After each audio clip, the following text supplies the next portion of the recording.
Right welcome to the special debate. సిగ్గు లేదు, egg లేదు, ప్రపంచం ఏమనుకుంటుందోనన్న ఇంగితం కూడా లేదు.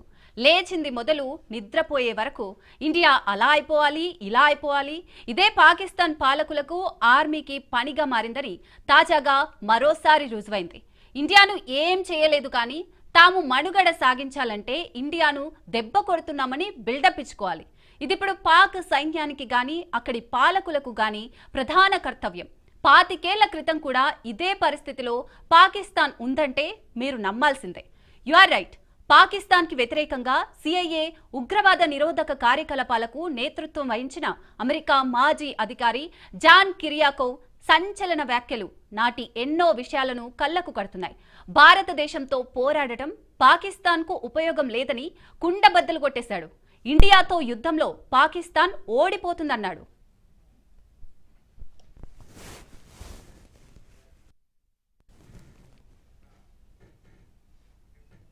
పదిహేనేళ్ల పాటు సెంట్రల్ ఇంటెలిజెన్స్ ఏజెన్సీ సిఐఏలో కీలక బాధ్యతలు నిర్వహించిన కిరియాకోవ్ ఏఎన్ఐకి ఇచ్చిన ప్రత్యేక ఇంటర్వ్యూలో ఈ విషయాన్ని వెల్లడించారు.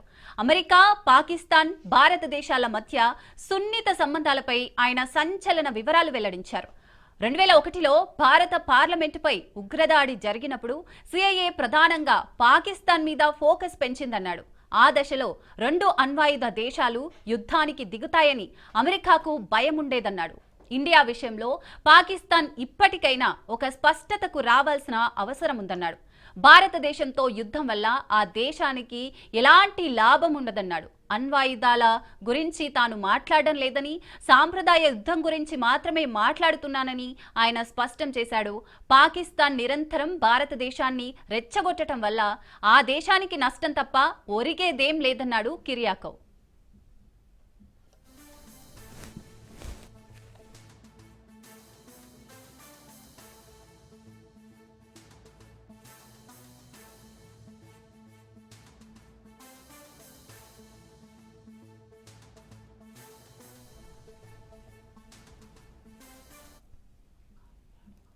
2001 పార్లమెంటు దాడి తర్వాత పరిస్థితులు ఆందోళనకరంగా మారడంతో అమెరికా ఇస్లామాబాద్లోని తన రాయబార కార్యాలయం సిబ్బందిని వెనక్కి పిలిపించుకుందని గుర్తు చేశాడు. ఇండియా ఏదైనా చర్యలు తీసుకుంటే ఏమవుతుందోనని భయపడిందన్నాడు. ఆ సమయంలో పాకిస్తాన్ అణ్వాయుధాల నియంత్రణ కూడా వాస్తవానికి అమెరికా రక్షణ శాఖ పెంటగాన్ చేతుల్లో ఉందని ఆయన ధృవీకరించాడు. ముషర్రఫ్ ఆ నియంత్రణను అమెరికాకు అప్పగించాడన్నాడు. అయితే ఆ సమయంలో సిఐఏ దృష్టి ప్రధానంగా ఆల్ ఖైదా, ఆఫ్ఘనిస్తాన్పై ఉందని, భారతదేశం అజెండాను తాము పట్టించుకోలేదన్నాడు. తమకు పాకిస్తాన్ అణు పితామహుడు ఏక్యూ ఖాన్ను చంపే అవకాశం నాడు దొరికిందన్న ఆయన తాము వెనక్కి తగ్గామన్నాడు. ఏక్యూ ఖాన్ను నిర్మూలించాలని తాము డిసైడ్ అయినప్పటికీ సౌదీ అరేబియా అభ్యర్థన మేరకు వదిలేశామన్నాడు. ఖాన్ ప్రతి కదలిక తమకు తెలుసన్న ఆయన ఇల్లు, ఆఫీసు మొత్తం ఏరియాలను తాము కంట్రోల్లోకి తీసుకున్నామన్నారు. సౌదీ అరేబియా ఏక్యూ ఖాన్తో కలిసి పనిచేస్తోందని, అందుకే ప్రాణభిక్ష పెట్టామన్నాడు.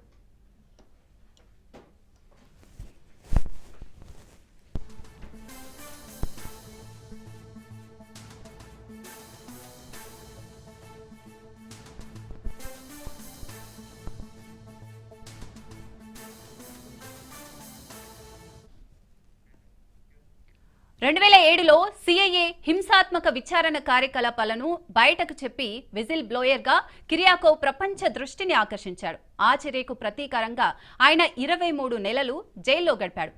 తాను ఆనాడు ఎలా చేసినందుకు గాను పశ్చాత్తాపం లేదన్నాడు. జాన్ కిరియాకోవ్ వ్యాఖ్యలు పాకిస్తాన్ పూర్తిగా అమెరికా చెప్పు చేతల్లో ఉందని మరోసారి రుజువవుతుంది.